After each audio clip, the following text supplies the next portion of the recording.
Hai, salam kawan belajar. Apa kabar? Semoga selalu disehatkan dan pastinya jangan lupa selalu bersyukur atas nikmat Tuhan. Salah satu kenikmatan yang luar biasa dari Tuhan adalah kesehatan. Nah, salah satu cara menjaga kesehatan adalah dengan banyak minum air putih. Oh iya, kawan belajar pernah berpikir tidak? Mengapa air tak kunjung habis walaupun kita gunakan setiap hari? Baik untuk mencuci, mandi, dan sebagainya. Kita akan bahas setelah ini.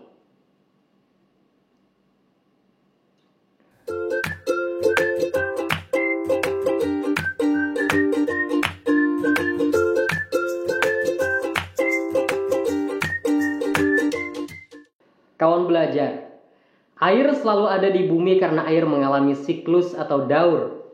Apa itu siklus air? Ya, siklus air adalah perubahan yang terjadi pada air secara berulang dalam suatu pola tertentu. Siklus air ini terjadi melalui proses penguapan, pengendapan, dan pengembunan. Perhatikan gambar berikut ini. Air di laut, sungai, dan danau menguap akibat panas dari sinar matahari. Terjadinya penguapan ini disebut evaporasi. Air yang mengalami penguapan berubah menjadi uap air. Kemudian, uap air akan naik ke tempat tinggi dan dingin. Akibatnya, air mengalami pengembunan atau kondensasi hingga membentuk butiran air. Butiran-butiran air yang jumlahnya sangat banyak ini kemudian membentuk awan. Di tempat yang amat tinggi dan dingin, butiran air dapat membeku. Jika butiran air atau es di awan cukup besar, butiran dapat jatuh ke tanah. Peristiwa jatuhnya butiran-butiran air ini disebut presipitasi. Presipitasi dapat berupa hujan, es, dan salju. Air hujan yang jatuh ke bumi sebagian meresap ke dalam tanah dan akan keluar sebagai mata air, dan sebagian lagi akan mengalir di permukaan tanah. Air di permukaan tanah akan mengalir ke tempat-tempat yang lebih rendah, misalnya sungai, dan terus mengalir sampai ke laut. Air di sungai dan laut kembali mendapat panas dari sinar matahari dan mengalami penguapan. Proses ini terus berlanjut sampai terjadinya hujan kembali. Nah, kawan belajar, itulah sebabnya mengapa air di bumi kita ini tidak pernah ada habisnya. Lalu apa dampak siklus air pada peristiwa di bumi dan kelangsungan hidup makhluk hidup? Termasuk juga kegiatan manusia yang bisa mempengaruhi siklus air? Kita akan bahas sebentar lagi. Kawan belajar, siklus air mempengaruhi peristiwa di bumi dan kelangsungan hidup makhluk hidup. Siklus air menyediakan air yang dibutuhkan oleh makhluk hidup. Siklus air juga mempengaruhi kelembapan, suhu, curah hujan, dan iklim di bumi. Uap air hasil evaporasi yang ada di atmosfer akan mempengaruhi kelembapan dan suhu.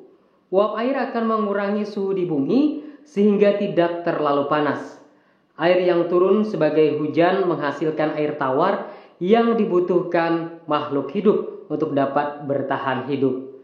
Banyaknya curah hujan yang turun juga dipengaruhi oleh banyaknya air yang mengalami penguapan dalam siklus air. Adapun kegiatan manusia yang mempengaruhi siklus air adalah 1. Penebangan hutan, 2. Pencemaran, dan ketiga, pembangunan daerah perkotaan. Kita mulai dari penebangan hutan. Penebangan hutan yang berlebihan menyebabkan hutan menjadi gundul. Hutan yang gundul tidak dapat menyerap air.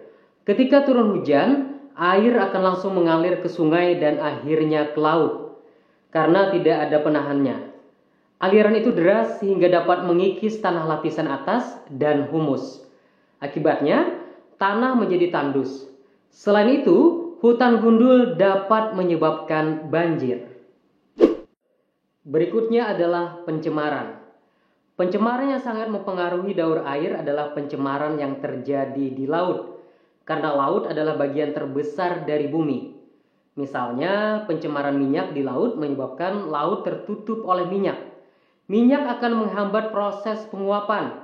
Akibatnya, jumlah uap air yang membentuk awan akan semakin berkurang, sehingga hujan yang turun pun semakin sedikit.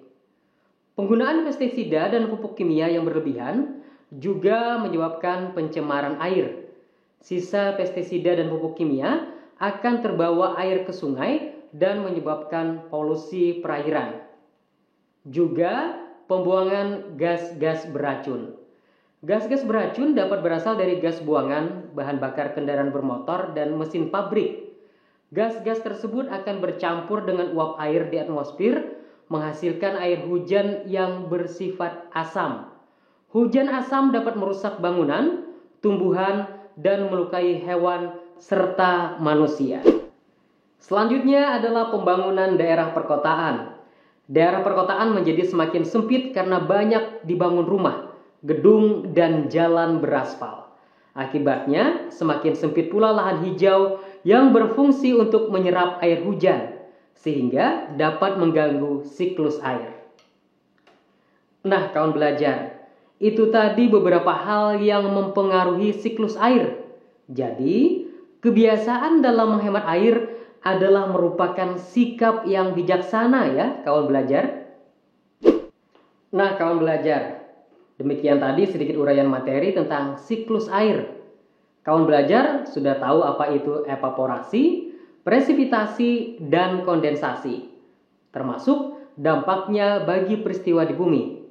Selanjutnya, silakan kawan belajar mencari sumber lainnya untuk mendapatkan informasi tambahan. Terima kasih dan semoga bermanfaat. Jangan lupa untuk akses terus portal kawan belajar ya. Salam kawan belajar.